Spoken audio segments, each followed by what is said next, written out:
Gandang gabi, heto na pang resulta sa ating STL Rizal para sa araw na to, April 7, 2026, Tuesday, 3rd draw result.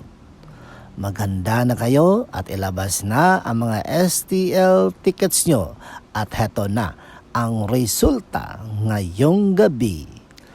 At para naman po sa ating STL Rizal, 3rd draw result, ang resulta ngayong gabi ay ang kombinasyong ito. Paalala lang mga ka-STL, wag na wag mong hayaang binubuli ka ng ibang tao.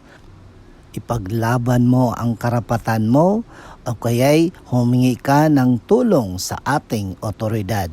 Dapat itigil na ang pambubuli. Okay? Don't forget to subscribe Purple Green TV. Paki-like at share po. Thank you. Ingat kayo palagi.